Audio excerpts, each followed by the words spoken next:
High students welcome to my channel latest learn. आमी मौसुमी साहा।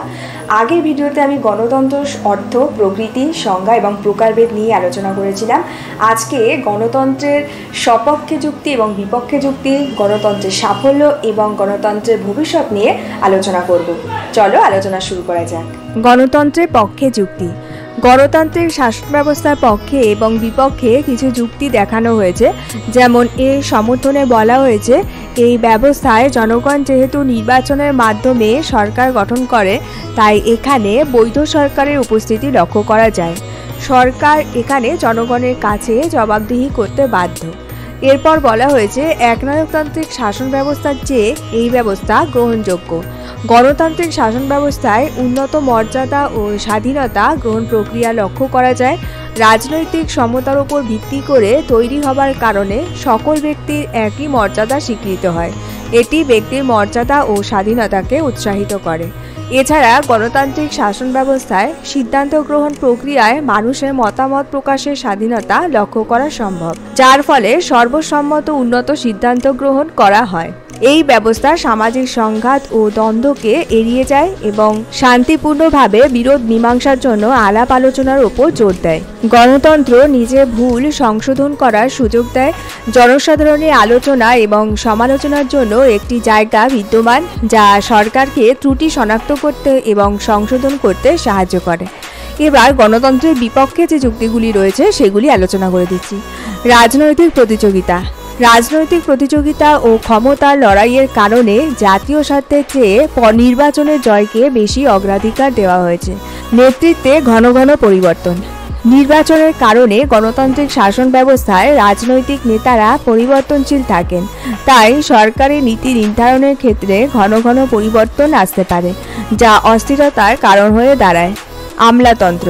গণতান্ত্রিক শাসন ব্যবস্থায় নির্বাচিত জনপ্রতিনিধিদের শাসন কার্য পরিচালনা করার জন্য বিশেষ জ্ঞান থাকে না, তাই তাদের আমলাদের ওপর নির্ভর করতে হয়।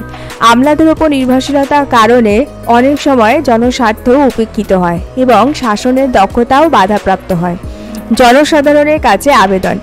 নেতারা নির্বাচনে জয়লাভ করার জন্য জনগণের কাছে অবাস্তব প্রতিশ্রুতি দেয়, যার ফলে প্রতিশ্রুতি পূরণ না হবার কারণে জনগণের মধ্যে অসন্তোষের সৃষ্টি হয়। জরুরি অবস্থার পক্ষে অনুপযোগী।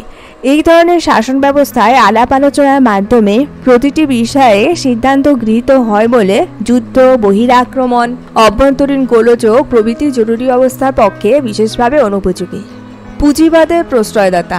পুঁজিবাদী রাষ্ট্রে গণতন্ত্র রাজনৈতিক এবং কিছু পরিমাণে সামাজিক সাম্য প্রতিষ্ঠার কথা বললেও অর্থনৈতিক সাম্যের ওপর যথেষ্ট গুরুত্ব আরোপ করে না। পুঁজিবাদী গণতান্ত্রিক সমাজে দেশের ধন সম্পদের ওপর পুঁজিপতিদের নিয়ন্ত্রণ থাকার ফলে নিজেদের স্বার্থসিদ্ধির প্রয়োজনে তারা শাসনযন্ত্রকে ব্যবহার করে। এবার গণতন্ত্রের সাফল্য নিয়ে আলোচনা করছি। জন স্টুয়ার্ট মিলের মতে গণতন্ত্রের সাফল্য তিনটি বিষয়ের ওপর নির্ভর করে। গণতান্ত্রিক শাসন ব্যবস্থাকে গ্রহণ করার ইচ্ছা ও সামর্থ্য জনগণের থাকা প্রয়োজন। ব্যক্তিগত অধিকার সংরক্ষণের জন্য জনগণকে সদা সতর্ক থাকতে হবে এবং নিজ নিজ নাগরিক কর্তব্য পালন এবং অধিকার রক্ষা করার সংগ্রামে অবতীর্ণ হওয়ার ইচ্ছা ও সামর্থ্য জনগণের থাকা প্রয়োজন। গণতান্ত্রিক জনগণ। গণতান্ত্রিক জনগণের ওপর গণতন্ত্রের সাফল্য নির্ভর করে। জনগণের মধ্যে গণতান্ত্রিক চেতনা ও ভাবধারা যতই বিস্তার লাভ করবে, গণতন্ত্র ততই সাফল্যের পথে এগিয়ে যাবে। গণতান্ত্রিক চেতনা বৃদ্ধির ফলে জনগণ সক্রিয় ও সচেতনভাবে রাষ্ট্র পরিচালনায় অংশগ্রহণ করবে। শক্তিশালী বিরোধী দলের অবস্থিতি। শক্তিশালী বিরোধী দলের অবস্থিতি গণতন্ত্রের সাফল্যের অন্যতম শর্ত। কারণ বিরোধী দল যদি না থাকে কিংবা বিরোধী দল যদি অত্যন্ত দুর্বল হয়, তবে ক্ষমতাসীন দলের স্বৈরাচারী হয়ে ওঠার যথেষ্ট সম্ভাবনা থাকে। কিন্তু বিরোধী পক্ষ যথেষ্ট শক্তিশালী হলে আইনসভার ভিতরে ও বাইরে সরকারি দলকে যথেষ্ট সাবধান হয়ে কাজ করতে হয়। সহিষ্ণুতা। গণতন্ত্রে সকলেই যাতে স্বাধীনভাবে নিজ নিজ মতাদর্শ প্রচার করতে পারে, সেই জন্য অনুকূল পরিবেশ প্রয়োজন। এই পরিবেশেই সরকার বিরোধী পক্ষের মধ্যে সহিষ্ণু আচরণ লক্ষ্য করা যায়। সরকারকে মান্য করা বিরোধী পক্ষে যেমন কর্তব্য, তেমনি বিরোধী পক্ষের মতামতকে মূল্য দেওয়া সরকারের কর্তব্য। স্বাধীন ও নিরপেক্ষ বিচার বিভাগ। বিচার বিভাগ যদি স্বাধীন ও নিরপেক্ষ না হয় তাহলে জনগণ কখনোই ন্যায় বিচার পায় না। এর ফলে জনসাধারণ আস্থা হারিয়ে ফেলে। তাই গণতন্ত্রের সাফল্যের জন্য স্বাধীন ও নিরপেক্ষ বিচার বিভাগের অবস্থিতি একান্ত কাম্য। লিখিত সংবিধান।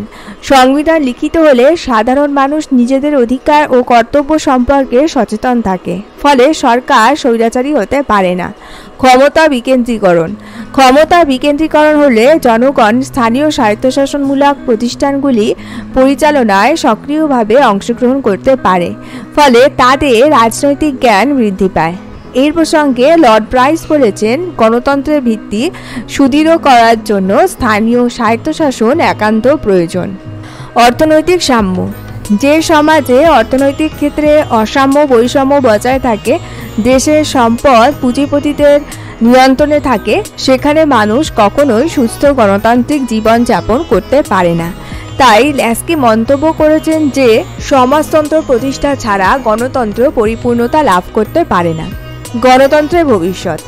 রাষ্ট্রচিন্তায় আদর্শ শাসন ব্যবস্থা হিসেবে গণতন্ত্রের স্থান সবার ওপরে, কিন্তু রাষ্ট্রবিজ্ঞানীদের মতে গণতন্ত্র এখনও তার পূর্ণতা লাভ করতে পারেনি। গণতন্ত্র সম্পর্কে মানুষের যে প্রত্যাশা তা এখনও অসম্পূর্ণ থেকে গেছে।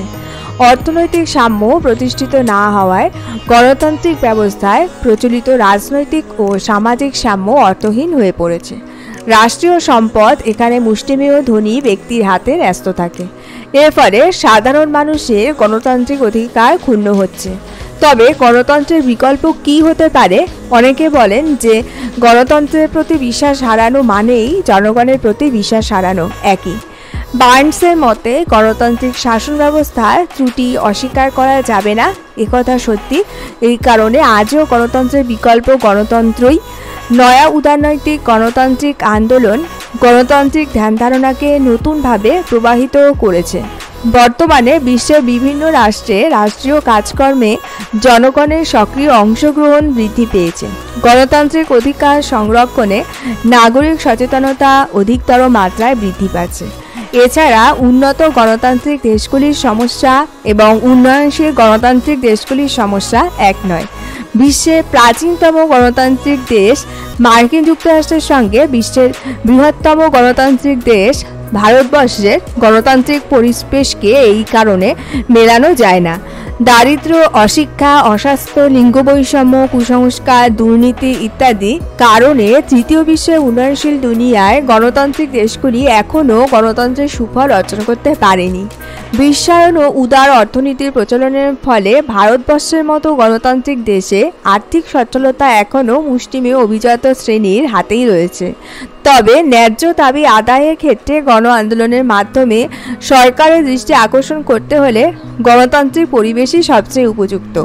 ভবিষ্যতে নিরক্ষরতা, অজ্ঞতা, দারিদ্র্যের অভিশাপ থেকে মুক্ত হয়ে উন্নয়নশীল গণতান্ত্রিক দেশগুলির জনগণ নিশ্চিতভাবে উন্নত গণতান্ত্রিক দেশগুলির সঙ্গে সমান তালে চলবে। স্টুডেন্টস, এই ছিল গণতন্ত্র সম্পর্কিত সংক্ষিপ্ত আলোচনা। পরবর্তী ভিডিওতে অন্য একটি বিষয় নিয়ে আমি হাজির হব। ভিডিওগুলি ভালো লাগলে অবশ্যই লাইক, শেয়ার এবং সাবস্ক্রাইব করতে ভুলবে না। আমার ভিডিওগুলি দেখতে থেকো। নমস্কার।